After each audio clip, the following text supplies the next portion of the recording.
Welcome to the weekly roundup. I need to change that in the script so I stop saying roundup, wrap up. It's roundup, presented by the Conversation Project. We are doing some serious experimenting with this program here, trying to make it work to the best. Trying to see what we can do, doing it live again and doing it live at a time when people may be paying attention, middle of the day of a Saturday. Now, granted, college football is on, so chances are we won't see too many people popping up for the live feed.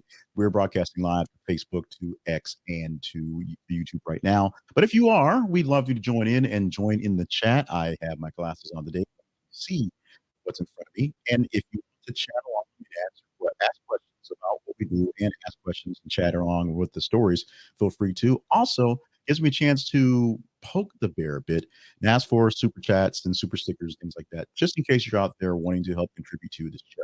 Now, this show here, the weekly roundup, is 12 stories from the past week. We have 10 stories on Monday and 8 stories the rest of the week each day that we provided for you to get into the groove of what's going on for the stories for the week. So, math in my head, 10 plus 16 plus 16 is 50, 62 stories. No, 10, 16, 16 is 30, 42 stories a week. There you go. Math in your head never works out very well.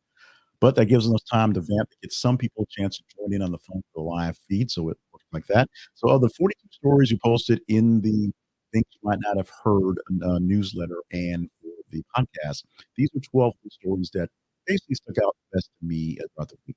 I'm going to comment along with these or say other things or talk about a story that you're not seeing because it didn't make this other list as well. Email us, conversationinbox@gmail.com is our website. This is conversationproject.com and see what's going on there. And of course, stick along with the feeds on Facebook, X, and Threads. We'll explain more of the feeds later on in the show going forward. But as I said, 12 stories that caught my particular attention as presented them daily from Friday, October the 19th to Friday, October 25th. So of the 7 days or so we had to put them out there, these are stories that had the most impact for your daily show and the ones that stuck out the most for this show.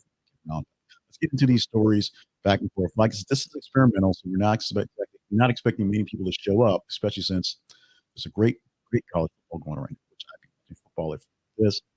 But since we got a late start and didn't record this early, we're going to try something new and see how it goes. Doing it live, doing more interactive, doing it more loose, if you will, hoping someone pops in and gives us some chat, if you will. Now, the headline for this first story, remember, no particular order. On top of the no particular order, we present to you in the daily show. These are just 12 stories that really get shuffled 3 or 4 times as we're figuring out which stories we want to talk about. The headline, early in-person and mail-in voting in each state reveals mounting voter enthusiasm. In the 2024 U.S. election cycle, reports are indicating that many people are very enthusiastic about this cycle for voting, with a high number of early in-person voting, that's people standing in line and showing up, and mail-in voting across various states. Growing voter enthusiasm is a good thing right now. Many states are experiencing heightened turnout compared to previous midterms and presidential elections. They keep telling people that this is the most important election ever. They may actually believe you and show up for it. Surgeons suggest that a strong engagement across diverse demographics and groups and a wide range of issues are motivating people to vote and vote early, get their votes in. The biggest thing, everything we're seeing from the polls, from just viewer discussions, from just general ideas, battleground states that are going to be in contention that may actually choose who the president will be Pennsylvania, Georgia, Arizona, and Michigan. Those ones have a chance to go either way. Whichever way they go will determine who will be the actual winner of the election. And because people are very polarized, while they keep saying there's a hunt for the undecided voters, there's very few undecided voters out there. At this point, it really is a matter of getting people who weren't going to vote to get out and vote. They have an idea who they want to vote for, who they pull for. They just didn't seem the need to get there and do the work. It really is about those people. The question mark is not people who've not made up their minds about the candidates yet. People who've not made their minds about actually showing up to vote. Early voting makes it easy. Absentee voting by mail makes it easier. Of course, November 5th, we all will have that election vote put in there and see roles for the next years. Sticking to voting for a moment, this time going to Elon Musk, who is putting a lot of money directly into the coffers of Donald Trump to get him reelected. and a lot of money directly into the hands of regular people to get them to register or at least sign a pledge to be engaged. But here's the issue.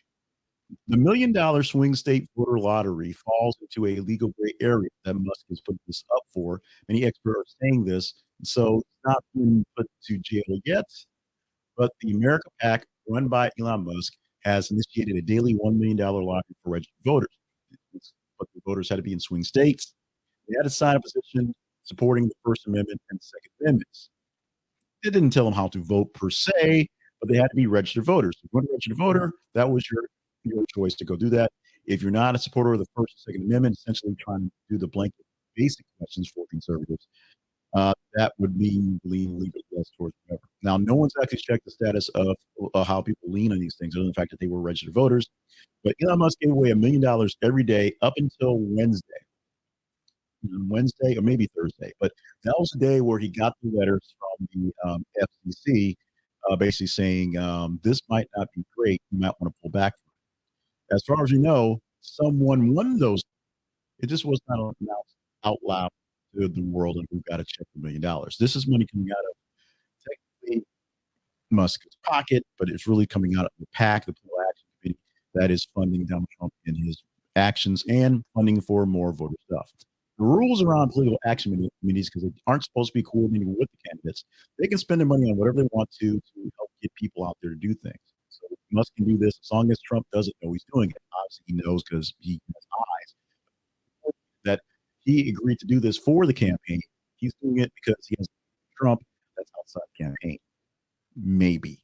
We'll see how this one is going to play out as well, because, like we're saying, legal experts are divided on the fact that it is technically a lottery, and the lottery technically has various parameters to get this. It has to be in a swing state, one of the 4 states that actually mattered for the voting. Can't be one of 50 states. It's a mess. But because of the way Musk works, the way PACs work, and the way elections work, it's about as good as anything goes right now. Remember, feel free to jump in and comment with us as we're doing this live on this afternoon. You can comment on the stories we're talking about today. You can comment about stories that we did not get to, or stories we got to that didn't, that we're not talking about today, or anything else you want to about news-wise stuff. And we'll reply to what we want to. And if there are super chats, super stickers out there, we will take them. Thank you so much. Our third story this week, as I said, no particular order, sticking with Trump and sticking with the election, if you will. There was a lot going on. But we're going with the Trump story where he worked to drive for McDonald's before his town hall in Lancaster. Now, next week, we're going to be really big talking about the town hall he had in Michigan last night that was delayed because he did his recording with Joe Rogan. He did 3 hours full with Joe Rogan, which meant the people in the Michigan rally stood in the cold for a long time to get to the rally starting. But going back a week, wrong button, going back a week to Donald Trump right here sticking his head out the window in the drive-thru. Yes, it was a stunt. Yes, it was kind of silly, but it did go to ways of kind of proving what can really be effective in messaging. Now, the message he was trying to dismay is that Kamala Harris, the former McDonald's worker, is now the vice president of the States running for president. The last two are true.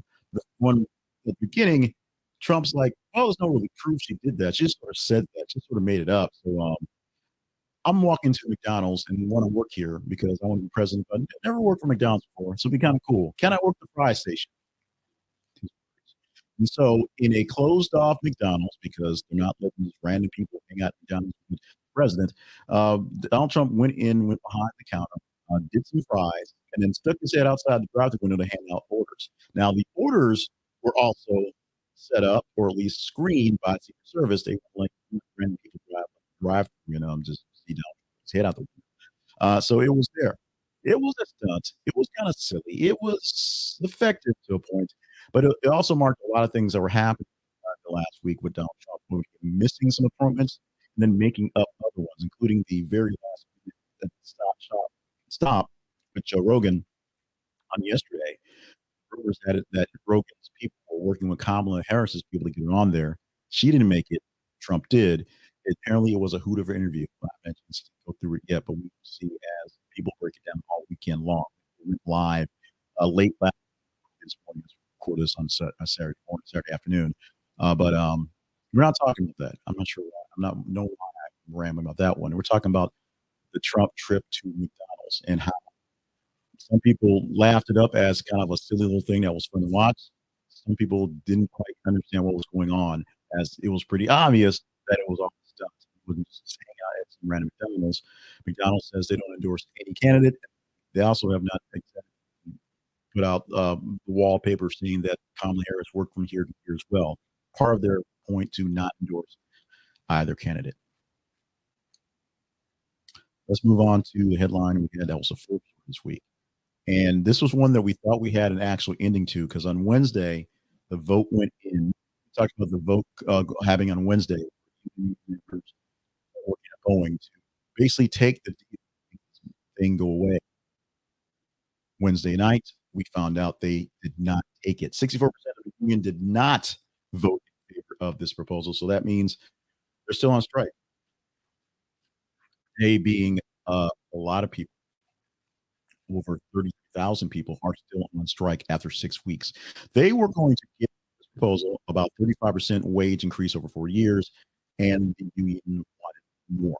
They wanted more. Also, they wanted their pension back. One, some more things to sort of say, this is kind of how we're going to work to make things better. How can we make things much better in the future? They wanted more financial guarantees that they could not get from Boeing. Henceforth, strike continues. Remember, we are live here on a Saturday afternoon. So if you're popping in and want to comment, give me a comment. I will read it on the screen here live and pop in. And if you have super sticker or super chat in your love, in your heart, we will take them and address those as well. Thank you so much for joining us, being a fan. If you're watching us on the replay, thank you for that as well. This is an experiment. We'll see how well this live thing goes going forward. But in the future, we'll try to do more of these things. Equal conversation with you. This is a conversation that had me scratching my head because why would Hallmark do this? These two women uh, Lacey Chabert and Ali Robinson Peete are literally in their big demographic. At least I would think so watching it. Chabert is 42 years old. He is 60 years old, but they mark a lot of people watching Hallmark Channel, watching these movies, watching these things, looking for these really sappy, very bad love stories with these very, very good actresses playing these very sappy, want love people and love stories. The problem with Hallmark Media is words to effect that were said very out loud by some execs saying that these ladies are too old. We need younger people to pull the demographic became an issue. So a lawsuit was put out. A former casting director filed a lawsuit and stated that comments about Robinson and Pete and characters or actors of that age reflect Hallmark Media's intention to focus on young demographics, phasing out more established actors, older actors who've done more things, cost or money. There you go. The lawsuit was filed by the former casting director. Her name is Penny Perry, and she says that the Hallmark executives engage in age discrimination and exactly speak to older actors, older talents that cost more money and apparently don't appeal to the young people. I'm not a young person, so I'll watch Holly Robinson Peete movie all day long, but I'm not the demographic by many means. At number 6, Argentine police raid the Buenos Aires hotel where One Direction Liam Payne died. After dying from injuries from a fall that was spurred on by a fueled night of rage by basically by other substances, police were kind of worried about what was actually going on in the hotel where he died, Liam Payne. So the police actually raided the Casa Sur Palma Hotel in Buenos Aires to see what was going on and basically get an idea of what goes down going forward. Now, as people have reported, Lee Payne had many drugs in the system, and it's believed that someone that worked in the hotel supplied him with the drugs he had at that night on that evening where it happened, which led to basically the raid of the hotel to see what was going on behind the scenes in this incident. Vigils and tributes are going on along the way still 2 weeks after this thing happened, as we're learning more details about this. So, still a sad situation, still a very, very touching situation. Still sending out love, support, all the happy wishes we can to fans, friends, family, and especially the four guys remaining in One Direction who Most of them had to cancel things just to make time to deal with this process. They all had one big joint message, separate message as well for their fault. Take a minute to ask you to help us out in the going forwards. Whether you're watching this live or watching this on a replay, we need more people in our conversations in various ways. We produced a daily show called Things You Might Not Have Heard, which produces these stories here. That's how we got the stories here. These 12 for the week came from the 10 to 8 stories per day that were conversational that you guys helped us pick out. We'll explain how that works out in a bit, but we need to explain to other folks how what we're doing is fairly good. Like, share, and subscribe. Like them so that we know if we're on the right path and other people can see them as social proof.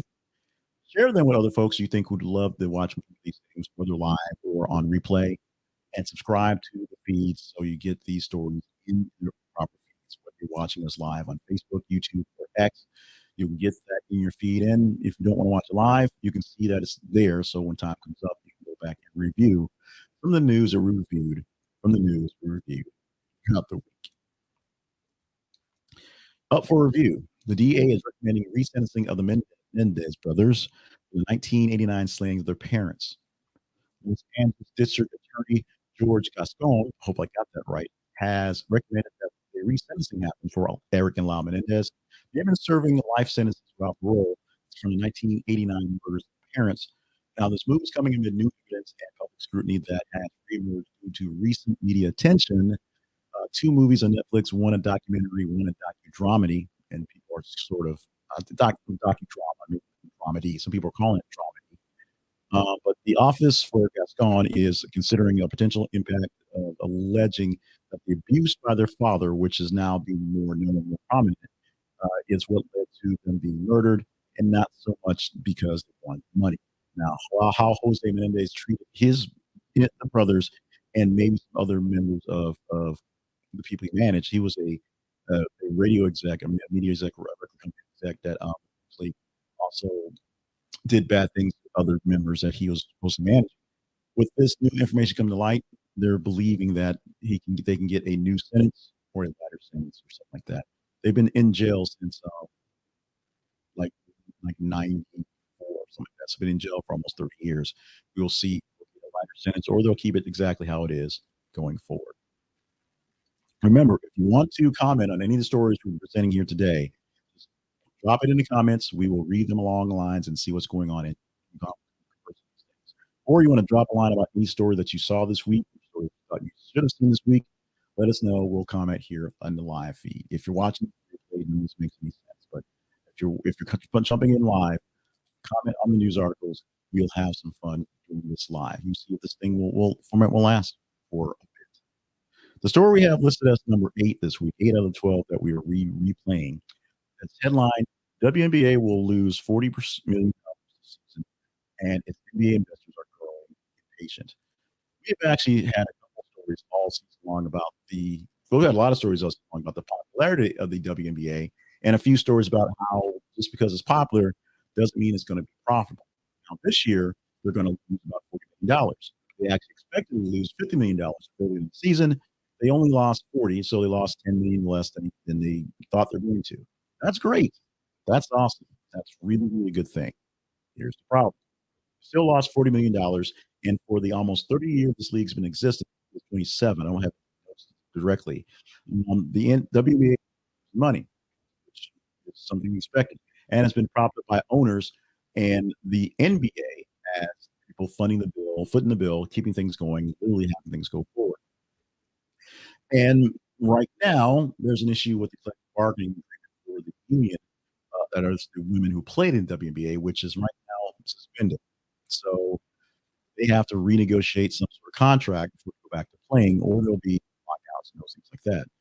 And in a year where everything seemed like it was bigger, they're going to start asking for more money because more eyeballs were on the WNBA as a very good product, and it still lost $40 million. Let's move on to the next story. Another sadder story that's dealing with a crime, a lawsuit, and some jail time, and how we actually see ourselves, if you will. At number 9 this afternoon, as I record this, Daniel Penny set to stand trial in death of Jordan Neely. So this is from the incident happening in 2023, where Penny, of course, a former Marine, placed Neely in a chokehold while on the subway because he was harassing people.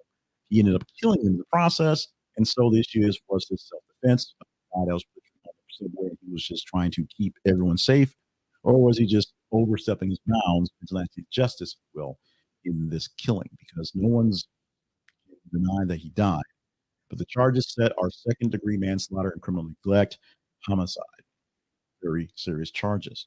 So we're going to see how this one plays out. So whether this is just self defense, as he said, something because um, Neely was being belligerent and robbing folks, is essentially on the subway singing, asking for money, just doing what subway performers do. So was Penny being safety or was Penny being a bit more menacing than he should have done? We will see this play out fairly soon as well. This story popped up in on us, and it's not getting as much attention as it probably should. I've seen it being covered in a couple places, and my wife actually asked me this question because she missed after we reported on it, but she asked about this one. If I'd seen this one like a few hours after I did produce it, in things you might not have heard. The headline for story number 10 is Florida mother files lawsuit against AI company over teen son's death. Going into the detail, I'm going to read this clean and try to keep the commentary out of this. This one can really go a long way. Florida mother has filed a wrongful death lawsuit against Character AI, alleging that interactions between her teenage son and the company's chatbot contributed to his suicide. The lawsuit claims her son formed an emotional dependence and a sometimes sexualized relationship with the AI, which allegedly encouraged self-harm behaviors in his final MS messages. Character AI responded, stating that it since implemented safety measures and plans additional protections for younger users. The case raises concerns about the influence of AI on vulnerable individuals and potential gaps in safety protocols.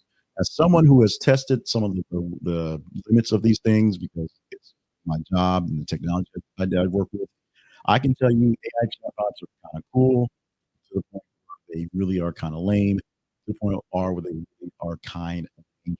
And this really is true. It's good to have something to go back and forth with, but at some point you realize they don't actually know you, or you should realize they don't actually know you. Don't actually remember things, not actually learning. They're just sort of repeating things back and forth. Sometimes there are people who are intervening and adding bits and pieces to the conversation, which makes it even more creepy. And unfortunately, since they are really playing to the whims and dreams, desires of men in most cases, lonely men in many cases, they tend to go over hypersexual very quickly and often. And for a teenager who's dealing with the whole formation of the brain stuff and not understanding who they are, things like that, obviously this can be a very dangerous thing for people to get sucked into these things. This is the case here. We'll see how this keeps plays along the way.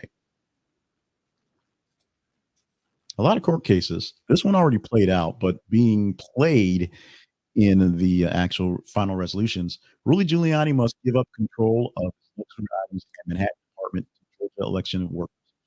George rules. Now, the timeline of this was 7 days, so I think we're on day 5 or so. So sometime by the end of this weekend or Monday, Giuliani must give up lots of good stuff. Was going on to his luxury apartment, some of his memorabilia from sports, his Mercedes, all these great things that he owns or he holds on to because he owes the 2 ladies a couple of dollars for defamation. Those 2 ladies and Shay Moss. You may remember them. They're election workers that he called out by names as saying that they cheated Donald Trump when, 1, they didn't, and 2, the followers that follow him are crazy. So after being sued and after losing that judgment by billions of dollars, Rudy Giuliani, who has no money, he tells folks, has to pay up something. What's he paying up? Essentially, he's going to give up this stuff. Maybe, um, maybe, maybe. We'll see what happens. Like we said, he has up until basically the weekend to turn stuff over, see what gets turned over. And finally, number 12. This may not be the most important news story that happened this week, but this is one that got a lot more attention than I thought it would. I thought it'd be kind of a quick sort of snicker and giggle. But I got some actual direct messages from people, like friends of mine, people I know. They're like, No way, man. They're not gonna kill this project. It's not killed, but from the headline, Blade removed from Disney release slate, replaced with Predator's Badlands in 2025. So there's no release date for Blade, but that doesn't mean it's not gonna be finished. Masha Shayla Ali is still booked to play the new rebooted Blade in the movie that's coming out sooner or later, maybe. But it was originally slated for November 7th release, and because all the things that got in the way, industry strikes, directorial changes, COVID-19, things like that, that kept things getting done. This movie is not done.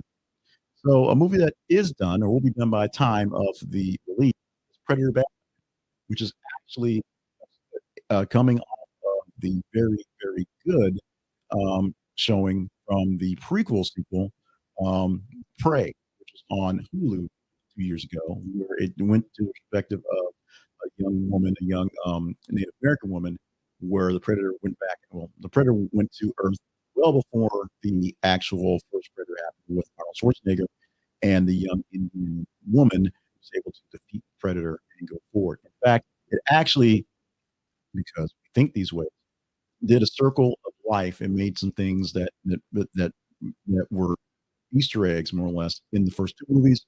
Come first circle. How that must get into the scene in Predator 2 because of this. So Predator Badlands will be the next release for Disney coming up on November the 7th, 2025, I should say. This next November. It won't be Blade, the new Blade, because I'm not ready for it. No date is there, and no decision to kill the movie yet, but we'll see how it gets shuffled going forward.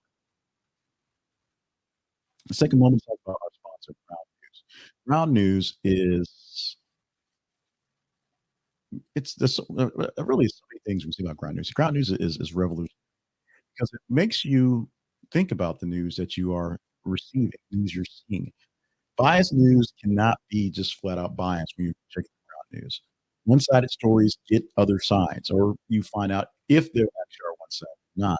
Ground news will help you see the bigger picture by uncovering where your news is coming from. It compares the outlets that are covering stories, the same story, how they're covering it, so you can see what's the most unbiased perspective you can get. Sometimes there is none. They're all biased. I also have a thing called a blind spot page, the blind spot feature, which shows you stories that are truly being covered very lopsided by one point of view: the right view, the left view, blue view, the red view, the conservative view, the liberal view, however you pace it, or things that are being covered more or less right down.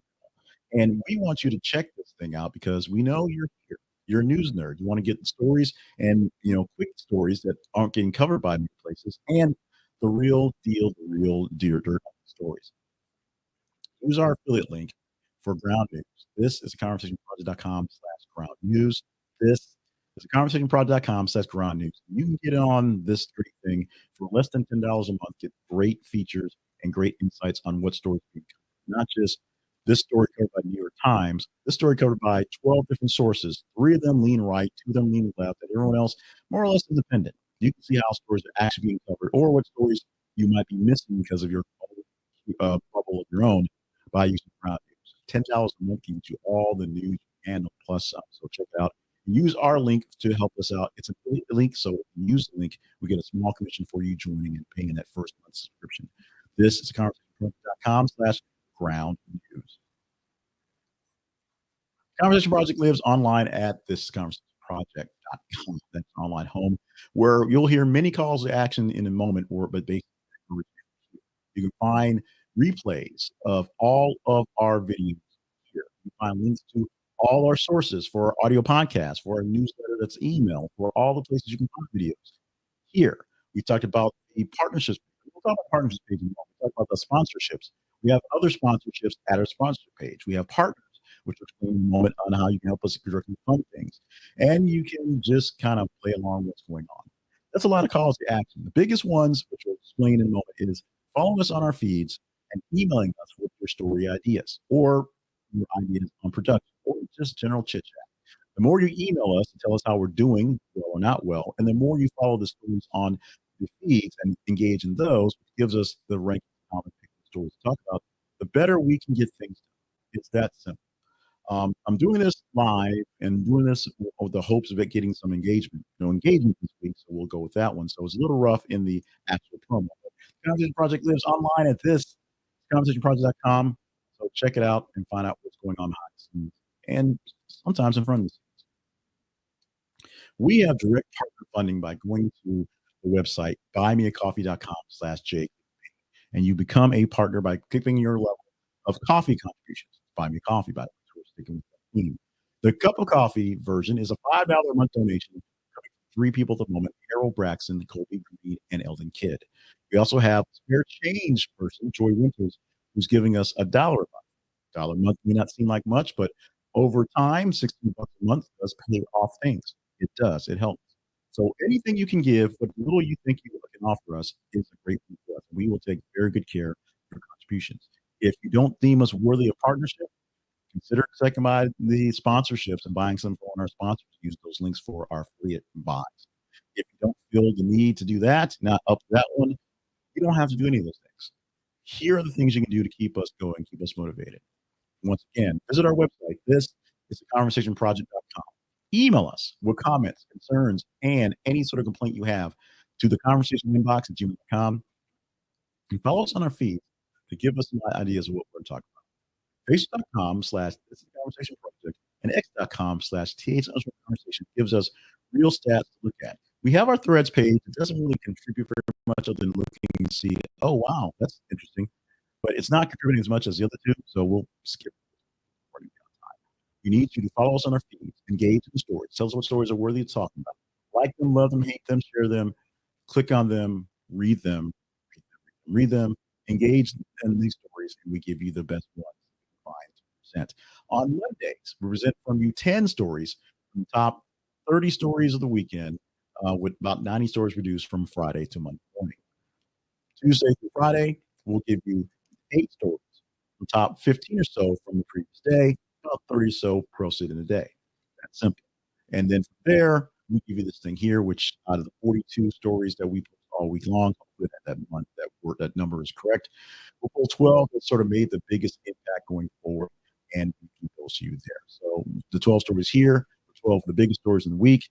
Go back and review those, or go back and see if it's a story that you thought we should have pulled either in this 12 or in one of the daily shows. Email us, comment as you will. As I said, this is the weekly roundup for the week ending October 26th. Or I am Jake. If you popped in on the live feed, thank you for that. We're going to see if we can do more of these things live, be more people in their lives with this actual conversation. That does probably mean having a standard time, so we'll have to figure out how time is going to work for us going forward. But we'll do our best to do that, to have more conversations. So because you say you want more things that are conversational, we will do that. That also means if you're on YouTube, watch us live, super chats, super stickers, if you will. In the meantime, leave a comment or put something in the chat when we can. Wherever you are, we'll get back to you as soon as possible. And just enjoy what we do every single day, all day, every day. Every 50 minutes or so, we post news articles on our feeds. Facebook.com is our website. I'm sorry, Facebook.com/This Conversation Project and X.com/TH_conversation. Look for those feeds, look for those stories, and help choose what stories to talk about in all situations. Consider being a partner, consider stopping by, checking out some of our sponsors, and thank you for being a friend.